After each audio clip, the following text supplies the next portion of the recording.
अपने मुख्य अतिथि जी को अपने उद्बोधन के द्वारा तमाम बिंदुओं को रखा है कि आगे हम लोगों को जिसे सुनने का अवसर मिलेगा। अब इसी कड़ी में हम अपने बड़े भाई नेताओं के नेता बड़े ही लोकप्रिय कर्मठता की मिसाल और जुझारूपन के लिए जाने वाले विधायक घोषित परम श्रद्धेय श्री सुधाकर सिंह जी को आमंत्रित करता हूं कि अपने विचारों से पूरी आत्मा के प्रति तो सब में श्रद्धा सुमन अर्पित करने की कृपा करें।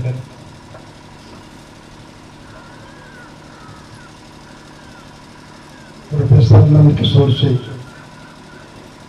हृदय पट्टी गाँव है, इसके बगल में काकर के लोग बसते हैं, कोई राजपूत है और यह हृदय पट्टी 22 लोग हैं और हम लोग 22 हैं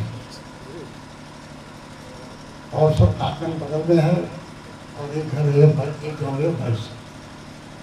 और उस 22 परिवार के हमारे प्रोफेसर नंद किशोर सिंह जी पैदा हुए और गुवाहाटी बहुत दूर है। जो मरने लगा तो लोग पूछा गया कि सिकंदर तुमने अपनी जिंदगी में कौन सी दौलत कमाई है, क्या कर देना। कहा इकट्ठे जर जहाँ के घर में सब लोगों का मालिक था, अब मैं चला दुनिया से, सिकंदर दोनों हाथ खाली था। तो परंपरा है। और जब राजा दशरथ देवासुर संग्राम के बाद लौट करके राक्षसों को विजय प्राप्त करके वापस लौटे तो हमने आदेश माना है। उनकी सारथी थी कैकेयी और राजा दशरथ ने कहा कि कैकेयी तुम्हारे सारथी का रोल तुमने जो अदा किया है मैं बहुत प्रसन्नचित हूं। कोई 2 वरदान मांगे। कहा महाराज उचित समय आने पर मांगूंगा। जब राम को राज्याभिषेक की तैयारी होने लगी उसी समय मंत्रों के कहने पर उसने दोनों वरदान मांगे कि राम को वनवास, भारत को राज्यगद्दी। राजा दशरथ ने अपने मुख से बात नहीं कहा, लेकिन भगवान राम ने पिता का मंतव्य जान करके जंगल को चले गए और पुत्र के जंगल जाने पर पुत्र के वियोग में दशरथ ने प्राण त्याग किया। वचन हमारा था। अयोध्या का राज्य केवल 50,000 वर्ग मील में था और सबसे बड़ा राज्य हस्तिनापुर का था जो 50 लाख वर्ग मील में था, जिसके राजा शांतनु थे, जिनकी शादी गंगा जी से हुई थी। गंगा जी के पुत्र भीष्म पितामह थे, जिन्होंने राज सिंहासन को ठोकर मार दिया और लेकिन यह कहा कि जब तक जिंदा रहूंगा हस्तिनापुर के सिंहासन की रक्षा करते रहूंगा। जब हस्तिनापुर के सिंहासन पर आफत आई तो भीष्म पितामह ने कहा कि मैं जानता हूं कि मैं अधर्म की तरफ से युद्ध करने जा रहा हूं, लेकिन जो हमने वचन दिया है उस वचन के पालन हेतु मैं युद्ध अधर्म की तरफ से करूंगा। धर्म तो उधर है पांडवों की तरफ, जिसके तरफ आज कृष्ण खड़े हैं, और अधर्म जो है की तरफ मैं युद्ध करने जा रहा हूं। तो जब दोनों तरफ से सेनाएं खड़ी हो गई युद्ध के मैदान में तो महादेव कृष्ण ने कहा कि हे धर्मराज, तुम्हारे कुल के तात खड़े हैं तुम्हारे सामने, युद्ध तो होगा ही अब, लेकिन कम से कम अपने तात से आशीर्वाद तो लेना।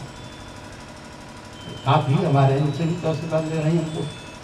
तो धर्मराज ऋषि गए, पैर छुए, उन्होंने कहा पुत्र विजयी भव। लौट करके आए, महादेव कृष्ण ने पूछा क्या कहा? उन्होंने विजय श्री का आशीर्वाद का दिया। युद्ध में शंखनाद करो। युद्ध प्रारंभ हो गया। भीष्म पितामह एक दिन 10,000 सेना मारते थे। 9वां दिन महादेव कृष्ण ने कहा कि इस तरह से सेना का विनाश करते रहे पांडव, तुम्हारी पास तो सेना ही नहीं बची। तो तुम युद्ध कहां से करोगे? और उन्हें विजय श्री का जो आशीर्वाद दिया है वो अपने वचन को कैसे पूरा करेंगे? जाओ उनका विजय श्री का आशीर्वाद वापस करो। तो धर्मराज ने कहा कि मैं किसी का आशीर्वाद वापस कर दूं? कहा हाँ जाओ। जय फिर पैर छुआ का पुत्र विजयी उनके साथ अर्जुन ने कहा कि तुम आशीर्वाद लौटाने आए हो? कहा पितामह। कहा क्यों? कहा कि आप सब कुछ जानते थे कि आपको इच्छा मृत्यु का वरदान है, आप संतन के बेटे हैं, गंगा के पुत्र हैं, आपके रहते मेरी विजय हो नहीं सकती, तो फिर आपने विजय श्री का आशीर्वाद दिया क्या? तो उन्होंने कहा कि हाँ पुत्र, मेरे रहते तो विजय नहीं हो सकती। कहा तब? कहा पुत्र, कल कुरुक्षेत्र के मैदान में कोई नारी मेरे सामने दिखलाई दे दे तो मैं अपना अस्त्र और शस्त्र दोनों रख दूंगा। तब हे पुत्र, तुमको मुझको हटाने में कोई कठिनाई नहीं होनी चाहिए। आकर के बताया वासुदेव कृष्ण। कहा मैं नारी की बात था तो द्रौपदी बैठी थी। कहा कल मैं पितामह से युद्ध करने के लिए मैं जाऊंगा। कहा क्षत्रियों में परंपरा नहीं कि पुरुषों के रहते स्त्रियां युद्ध के मैदान में जाए। कहा तब? कहा शिखंडी। कहा शिखंडी एक पुरुष है। धर्मराज ने कहा तुम्हारी निगाह में यह वही शिखंडी है जो विचित्र सेन के दरबार में, राजा का काशी नरेश के दरबार में कसम खाई थी कि चाहे कितना हूं बार जन्म लेना पड़े मैं जन्म लूंगी और मृत्यु का कारण आपके मैं ही बनूंगा। वही शिखंडी अपने राग से पैदा हुआ है, इसको लेके जाओ। अच्छा, शिखंडी को लेकर के अर्जुन चले तो दुर्योधन को बताया गया कि एक रथ पर 2 महारथी, जबकि नियम एक ही का। कहा चलो भीष्म पितामह से पूछो। भीष्म पितामह के पास उन्होंने कहा शिखंडी भी है तो मेरे सामने मत आने दो। कहा क्यों? कहा एक नारी भी है, उसके देखते ही मैं अस्त्र रख दूंगा। अलर्ट कर दिया गया, इससे आगे अलर्ट किया जाता है। लेकिन वासुदेव कृष्ण ने कहा कि हे अर्जुन, अग्निबाणों की वर्षा करो। अब किसी तरह से भीष्म पितामह के पास ले चलो। अग्निबाणों की वर्षा करते हुए जब अर्जुन लेकर के पहुंचे शिखंडी को, जो भीष्म पितामह ने देखा अपना अस्त्र शस्त्र रख दिया। इतनी बाण अर्जुन मर रहे, इतनी बाण अर्जुन मर रहे कि बाण की सैया पर ही भीष्म पितामह लेट गए। यह वचन था और वचन को पूरा करने के लिए क्या क्या करना पड़ा, तो ये तो लगा रहेगा। जब अंग्रेजों ने कहा बहादुर शाह जफर बादशाह से कि दम दमे में दम नहीं, खैर मांगो जान की, ऐ जफर हो चुकी तेगा हिंदुस्तान की। कहा हिंदुस्तान के नौजवानों की ध्वनियों में खून नहीं जो ब्रिटानिया हुकूमत का मुकाबला कर सके, घुटना 1-2 किला छोड़ के बाहर जाओ। उसने क्या कहा? कहा गाजियों में वो रहेगी जब तक की मांग की, तब लंदन तक चलेगी तेगा हिंदुस्तान की। तुम्हारी राजधानी लंदन तक तो लड़ूंगा लेकिन घुटना नहीं देगा।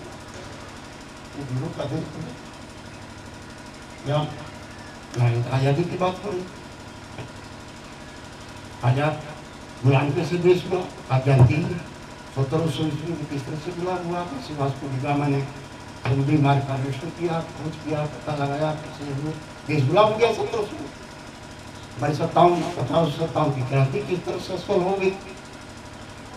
और तो सही है कि हिंदुस्तान में सबसे बड़ी घटना 19 अप्रैल 1919 को पंजाब के जलियांवाला बाग में हुई थी, जहाँ अंग्रेजों ने 1750 में चक्र गोली चलवा दिया था, जहाँ लगभग 1600 लोग मारे गए थे, 379 लोग घायल थे। सबसे उसके बाद चौरी चौरा तरवा, तो चौथा इतिहास में मधुबन का है,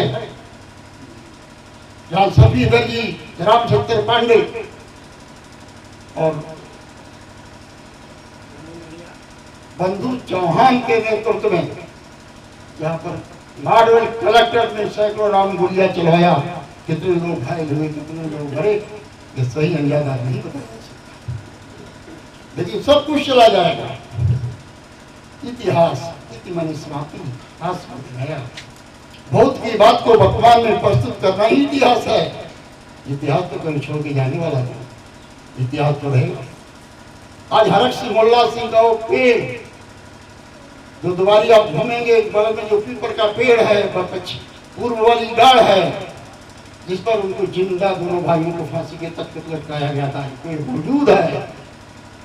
फर्क तो यारों पर जो अपने लिए जीता है वो कैद तो है ही है, जो दूसरों को लिए भगता है वो इतिहास का पन्ना बन जाता है। ज़्यादा भाषण करूँगा, भाई साहब हमारे उनको लोग सुनना चाहते हैं। मैं और मेरा तो सौभाग्य है कि मैं 38 वर्ष पहले यहाँ से विधानसभा चुना लड़ा, सबसे कम उम्र, और यहाँ का ये भी सौभाग्य है कि मैं यहाँ से आगे जनता ने मुझको विधायक बनाया था। उसी से भी 2 बार जीत गया, यहाँ से भी जीत गया, उसको तो दोनों तरफ का प्यार मोहब्बत मुझको मिला है। दोनों क्षेत्र का मैं विधायक रहा, मेरा सौभाग्य है। तो मैं आज अपने पूर्वज को सदा उनके प्रति सदा के सुमन अर्पित करता हूँ और चाहता हूँ कि 2 पुत्र हैं, लौ कुश, ये बराबर इनकी ख्याति को और आगे बढ़ाने का काम करें। धन्यवाद। बहुत बहुत धन्यवाद विधायक जी। पूर्व प्रधानाचार्य केंद्रीय विद्यालय कानपुर, मैं आपको आमंत्रित करता हूँ कि पुण्यात्मा के प्रति अपने विचारों के माध्यम से श्रद्धा सुमन अर्पित करने की मानती कृपा कर आयोजन कर जाए।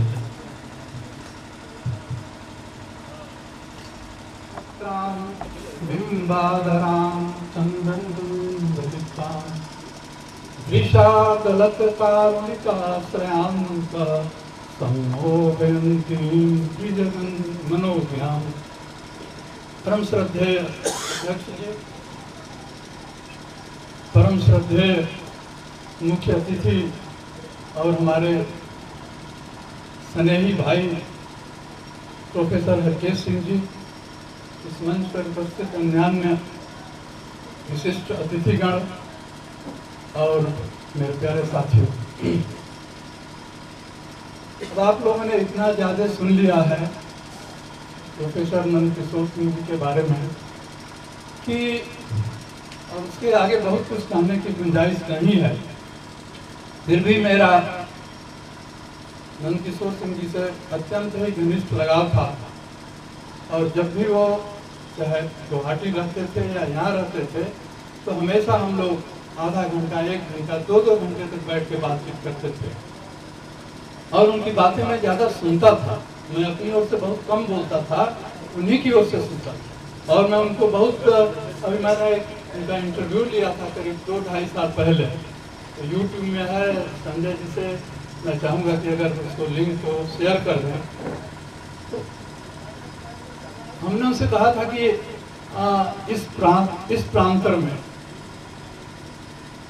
खास तौर पर महाविद्यालयों में और विश्वविद्यालयों में जो हिंदी का स्तर है और जो हिंदी के प्रति लोगों की रुझान है, हमको याद है जब हम अपने इंटर में पढ़ते थे तो ऐसे ऐसे लोग थे जिनका नाम सुनने पर अत्यंत ही रोमांच हो जाता था, और ऐसे ऐसे लोग थे जिनकी कविता सुनने में कितना अच्छा लगता। लेकिन आज जो PhD भी कर रहे हैं, MA भी कर रहे हैं, उनका हिंदी के प्रति जो रुझान है वो बड़ा कष्ट देता है। उनका उत्तर बहुत अच्छा था, वो कहे कि अभी आजकल क्या हो गया है, उन बातों को छोड़िए कि कैसे सब लोग बहुत आसानी से अच्छा नंबर पा करके पास हो जाते हैं, लेकिन इसके बावजूद भी उनके मन में ये इच्छा नहीं होती है कि जो हिंदी का एक पुरोधा व्यक्ति है या ऐसा व्यक्ति जो हिंदी के प्रति उसका शाश्वत लगाव है, तो उससे कभी बातचीत करें या उसके पास कभी जाएं। कोई आता ही नहीं है। हमको तो लगता है कि मैं ही कभी कभी दौड़ाता। और जो विद्यार्थी का गुण है, विनम्रता, सीखने की कला और अपने आचार्य के प्रति कैसा व्यवहार रखना, यह तो असम में सीखे। उनका असम से बहुत लगाव था, बहुत ही प्रेम था। और मैं 3 साल तक असम में रहा तो हम लोगों का बहुत ही हमेशा आना जाना था, और मैं भी कामाख्या मंदिर हमेशा जाता था। तो मैं नंदकिशोर सिंह जी को लेकर के, यही हमको लेके जाते थे, और एक पंडा थे उनके साथ में हमसे बातचीत कराते थे बहुत, और सब कुछ किताबें भी दिए थे। तो नंदकिशोर सिंह जी के अंदर जो सबसे प्रबल बात थी कि विद्यार्थी के साथ कैसा व्यवहार होना चाहिए। हम उनसे पूछे थे उस इंटरव्यू में कि आपका, मैं इस महाविद्यालय में और विश्वविद्यालय में भी कई लड़कों से पूछा तो लड़के सब कहते थे कि हमको इनसे बड़ा डर लगता है। हमको किस बात का डर लगता है, क्यों डरते हैं आप लोग? तो कहा कि नहीं, हम लोगों को बड़ा डर लगता है। तो ऐसे मौके पर फिर हमको अपने पिताजी की भी याद आती है कि इंटर कॉलेज में सब लड़के कहते थे कि यार तुम्हारे पिताजी से बहुत डर लगता है।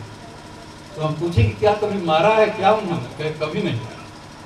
और नंदकिशोर सिंह जी के घर में वही लड़के आते थे जिनको मारने के बाद में आते थे, और शैक्षणिक समस्या के साथ साथ जो व्यक्तिगत समस्या थी उसको भी लेकर आते थे, और अपने घर पर उनको चाय पिलाते थे, उनको अच्छे से व्यवहार करते थे।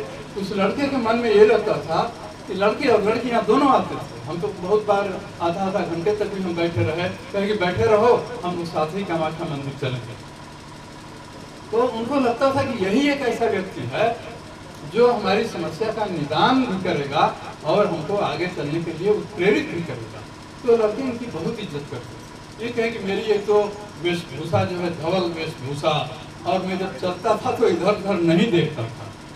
ये उनके व्यक्तिगत जीवन का इधर उधर नहीं देखता था, सीधे चलता था। तो कहते थे बिनु भाई होए न प्रीत।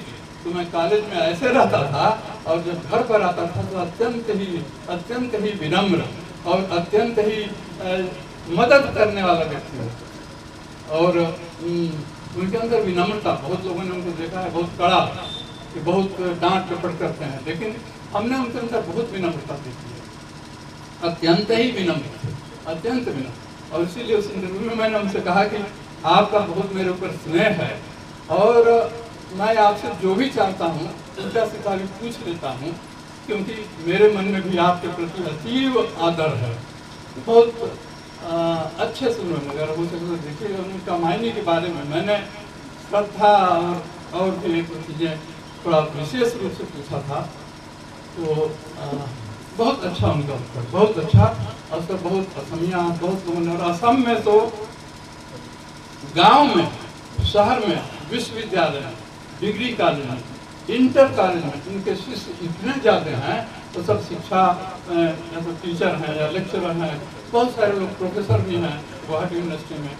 और प्रोफेसर नंदकिशोर सिंह की वजह से हमको भी कई बार, 2-3 बार डॉक्टर नामवर सिंह से भेंट हुई, उनसे भी बातचीत हुई। और हजारी प्रसाद द्विवेदी भी 1-2 बार गए, हालांकि उनसे तो हम लोग जेएसयू में भी 1-2 बार बात किए थे। तो इतना समग्र इनका जीवन था, चीज़ों को, बहुत चीज़ों को साथ लेकर चलती थी। आपसे अगर इनका अच्छा संबंध नहीं है फिर भी आपको लेकर चलते थे। ये इनके अंदर एक बहुत बड़ा गुण था। और विनम्रता, शिक्षा के प्रति इनका डिवोशन, और हिंदी के प्रति एक दिन एकदम रोने लगे और मैं कि मेरे पास इतनी किताबें हैं, इनका क्या होगा? क्योंकि किताबें आप रखते हैं तो रखते रहिए, जो आता है, और अगर आपको लगता है कि उचित व्यक्ति है तो उसको देते जाइए, और क्या हो सकता है। तो ऐसा हुआ कि मैं भी नहीं मिल पाया और ये चले गए, लेकिन उनकी याद, उनकी बातें, और कभी कभी उनका एकदम कठोर रूप भी हम बहुत नज़दीक से देखते थे, और हम बहुत इनका आदर करते थे। मैं श्रद्धा सुबंध सिर्फ कह के ही नहीं, मैं तो ये सोचता हूँ कि हिंदी के प्रति मैं इनसे बहुत सीखा, बहुत हिंदी के लिए मैंने इनसे बहुत सीखा है। और ख़ास तौर पर कामायनी में, इनका असम में कहते थे कि कामायनी में इनका कोई जोड़ ही नहीं। जब भी वो जीवित प्रमाण पत्र देने के लिए जाते थे तो वो कहते थे कि मैं एक मौका ढूंढता हूँ असम जाने का। तो लोग इनका एक कोई ना कोई मीटिंग रख देते थे कामायनी पर बोलने। तो इतना अच्छा बोलते थे कामायनी पर, इतना अच्छा बोलते थे, रोने में भी लगते थे। एक बार अपनी क्लास में बोलते कि मैं ही मनु हूँ। तो हमने उनसे पूछा कि मनु मैं तो बहुत कुछ था, तो क्या आपके अंदर है? मैंने कहा हाँ, सब है, और मैंने सब कुछ भोगा है और मैंने सब कुछ किया है। तो ये सब चीज़ें हैं, स्मृतियाँ जो विनम्रता के साथ और कभी कभी आक्रोश के साथ भी हैं, यह सब स्मरणीय हैं, याद करने योग्य हैं और अपने साथ रखने की बात है। और इन्हीं सब बातों को मैं सहित से समर्पित करता हूँ। बहुत बहुत धन्यवाद।